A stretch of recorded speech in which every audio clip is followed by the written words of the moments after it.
کہ پاکستان میں regime change operation بھی سعودی عرب کے اشارے پر کیا گیا تھا، اور اس وقت کے آرمی چیف جنرل باجوہ نے ڈونلڈ لو یعنی امریکہ اور محمد بن سلمان صاحب یعنی سعودی عربیہ کے اشتراک عمل کے ساتھ پاکستان میں آپریشن رجیم چینج کے عمل کو نقطہ انجام تک پہنچایا تھا۔ اور فوری طور پر جب اس بات کی خبر ملتی ہے کہ سعودی ڈیلیگیشن چلا گیا اور نیا سعودی ڈیلیگیشن آ گیا ہے، تو پہلا رد عمل یہی ہے کہ شاید یہ شیر افضل مروت صاحب کی طرف سے پھوڑے جانے والے بم کا نتیجہ ہے کہ ایک اور سعودی ڈیلیگیشن پاکستان آ رہا ہے، اور وہ شاید پاکستان تحریک انصاف کے اس لیڈر کی طرف سے پھینکی جانے والی درفتنی کا جواب دینے، یا پاکستان کے ساتھ یہ جو اس وقت دو طرفہ تعاون کا عمل چل رہا ہے اس کو روکنے کے لیے شاید وہ کوئی نئی صورتحال ہمارے لیے جنم لے گی، اور اس کی وجہ سے پاکستان کے جو سیاسی اور عسکری لوگ ہیں وہ ایک دم نہ صرف چونک جاتے ہیں بلکہ ایک دوسرے کے ساتھ اس صورتحال پر تبادلہ خیال بھی کرتے ہیں،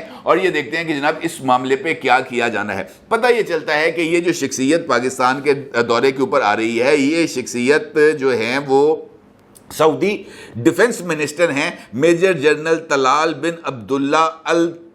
العتیبی، یہ آ رہے ہیں پاکستان، اور یہ پاکستان آ کر مختلف امور کے اوپر جو ہے وہ ڈسکشن کریں گے۔ پھر یہ چونکا دینے والی بات سامنے آتی ہے کہ جناب Saudi defence minister major general Talal bin Abdullah Alotaibi جو ہیں وہ اپنے اس مختصر دورہ جو صرف چند گھنٹوں پر محیط تھا، اس دورے کے دوران وہ کسی اور پاکستانی شخصیت کے ساتھ ملاقات نہیں کریں گے، صرف اور صرف چیف آف آرمی سٹاف کے ساتھ ہی ملاقات کریں گے۔ تو پاکستان کی جو پولیٹیکل ایلیٹ ہے وہ بھی چونک کے رہ جاتی ہے، اور وہ یہ سمجھتی ہے کہ لو جناب کم چکیا گیا ہے۔ عمران خان ایک مرتبہ پھر ہمارے لیے آستین کا ایک ایسا سانپ ثابت ہوا ہے جس کا اب یہ جو ڈنگ ہے اس کے اثرات پاکستان کی معیشت اور پاکستان کی عوام کو مدتوں بھگتنا پڑیں گے۔ خیر قصہ مختصر، یہ جو سعودی ڈیفنس منسٹر ہیں major general Talal bin Abdullah العتیبی، یہ پاکستان آتے ہیں اور آ کر آرمی چیف سے ملاقات کرتے ہیں، اور وہاں پر اس حوالے سے گفتگو ہوتی ہے کہ اس وقت عرب اسرائیل جو تنازع ہے یہ نہ صرف اب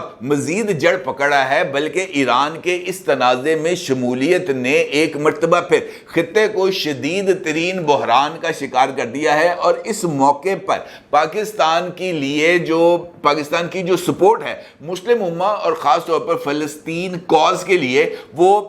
ہمیشہ سے ہی قابل تحسین رہی ہے، اور ان کا یہ ماننا تھا کہ جناب اس طرح کی سپورٹ کو ہمیں مزید بڑھانا بھی چاہیے، خاص طور پر اس وقت جو ایک انٹرنیشنلی دباؤ ڈیولپ ہو رہا ہے عرب ممالک کے اوپر، اور چونکہ سعودی عرب اس وقت مسلم امہ کے لیڈر کے طور پر بھی جانا جاتا ہے، اور وہاں پر پاکستان سمیت جو عرب ممالک ہیں ان کی ایک مشترکہ دفاعی فورس بھی وہاں پر موجود ہے جس کو ہیڈ کر رہے ہیں جنرل رحیل شریف صاحب۔ لہٰذا اس موقع پر پاکستان کی یہ جو ڈیفنس کیپیسٹی ہے اس پر بھی استعمال کرنے کے جو آپشنز ہیں اس کو اوپن رکھا جانا چاہیے۔ اس میٹنگ کا آغاز پر ہی جس جیسچر کا اظہار کیا گیا اس سے یہ بات کا اندازہ ہوا پاکستان کی لیڈرشپ کو کہ ہو سکتا ہے کہ شیر افضل مروت صاحب کا جو معاملہ ہے وہ ان کی طرف سے جو پاس کیے جانے والے ریمارکس ہیں وہ سعودی سفارت خانے کے ذریعے شاید ابھی تک ان کے اپنی حکومت تک نہیں پہنچے، اور یہ بات شاید آئی گئی ہو جائے گی۔ البتہ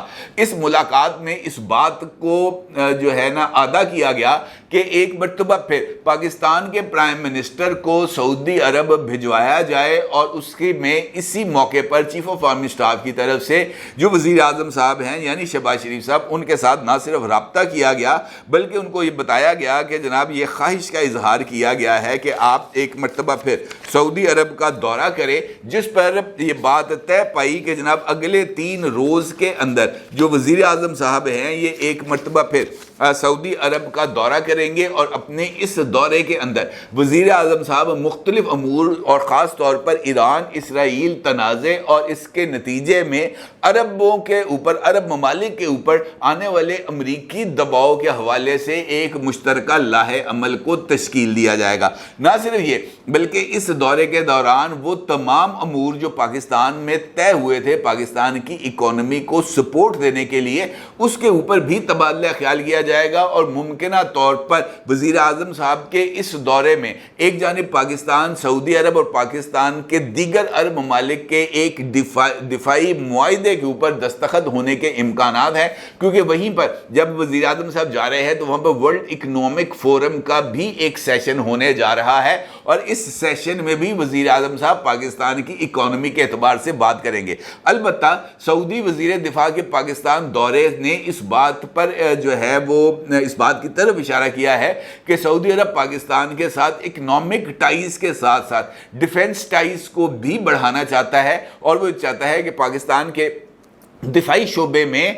مزید سرمایہ کاری کی جائے اور پاکستان کے دفاعی شعبے کو سعودی عرب کے دفاعی شعبے کے ساتھ ملا کر مسلم امہ کے لیے ایک ایسا ڈیفنس میکنزم کو تشکیل دیا جائے جس کے نتیجے میں کسی بھی صورتحال سے نبڑنے کے لیے، خاص طور پر حرمین شریفین کے معاملے میں، تو لہٰذا وہاں پر جو ایک سچویشن ہے اس کو ڈیولپ کیا جائے، اور اس حرمین شریفین کے تحفظ کے لیے پاکستان جو کہ آلریڈی ہی کئی مرتبہ گارنٹی دے چکا ہے، لیکن ایک باضابطہ ڈیفنس ایگریمنٹ ہونا بھی بہت ہی زیادہ ضروری ہے۔ اس کا مطلب یہ ہے کہ سعودی عرب یہ چاہتا ہے کہ یہ جو اگر خدا نہ خواستہ یہ جو ایسکیلیشن ہے اس کے اندر اضافہ ہوتا ہے ایران اور اسرائیل کے درمیان، تو اس سینیریو کے اندر پاکستان جو ہے وہ سعودی عرب کے ساتھ کھڑا ہو اور اپنا وزن سعودی عرب کے پلڑے میں ڈالے، یا وہاں پر ڈالے جہاں پر سعودی عرب اپنا وزن ڈالے گا۔ لہٰذا یہ سینیریو بہت ہی زیادہ اہمیت کا حامل ہے۔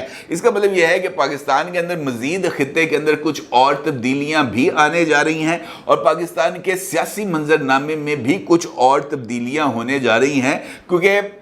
اگر پاکستان کے ساتھ سعودی عرب نے ایک طویل المدت جو معاملات ہیں یا معاہدات ہیں یا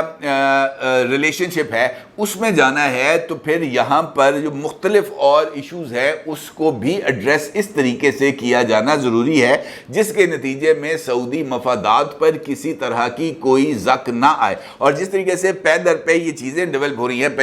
پہلے وزیر اعظم صاحب گئے، پھر سعودی ڈیلیگیشن فوری طور پر پاکستان آیا، یہاں پر انہوں نے 2 دن قیام کیا، ان کی روانگی کے فوری بعد سعودی ڈیفنس منسٹر پاکستان آئے، اور اب 3 روزہ دورے کے اوپر وزیر اعظم شہباز شریف صاحب سعودی عرب جا رہے ہیں، تو یہ اس بات کی طرف اشارہ ہے کہ یہ جو شٹل ڈپلومیسی ہو رہی ہے یہ کسی خاص مقاصد کے حصول کے لیے ہو رہی ہے، ابھی فرینڈلی فائر نہیں ہو رہے۔ اس کے نتیجے میں ایک جانب پاکستان کی اکانومی اپنے پیروں پر کھڑی ہوگی، یہاں پر سرمایہ کاری آئے گی، اور اس کے ساتھ ساتھ کسی بھی ممکنہ یا ناخوشگوار تنازع کی صورت میں پاکستان برادر اسلامی ملک سعودی عرب کے ساتھ نہ صرف کھڑا ہوگا بلکہ سعودی عرب کے ساتھ مل کر ہی جو دیگر صورتحال ہے اس کا سامنا کرے گا، اور سعودی سپورٹ کے ساتھ ہی اب آگے بڑھنے کا فیصلہ ہوا ہے، اور میرا خیال ہے کہ یہ ایک درست اقدام ہوگا، کیونکہ اس وقت سعودی عرب کے چائنا اور رشیا کے ساتھ ساتھ ایران کے ساتھ بھی بہت ہی اچھے تعلقات ہیں، اور ان تعلقات کا یقینی طور پر پاکستان کو بھی اس کا فائدہ ہوگا، اور آنے والے دنوں میں ہم ان باقی دوست ممالک کی طرف سے بھی پاکستان میں ایک میسو سرمایہ کاری ہوتے ہوئے دیکھیں گے، اور پاکستان کی انٹرنیشنل لیول پر سپورٹ میں اضافہ ہوتے ہوئے بھی دیکھیں گے، اور یہ ایک ممکنہ طور پر ایک اچھا اقدام ہو سکتا ہے پاکستان کی معیشت اور پاکستان کے انٹرنیشنل ریلیشنز میں۔ اپنے ضرور اظہار کیجیے گا۔ آپ کا بہت شکریہ۔ اللہ حافظ۔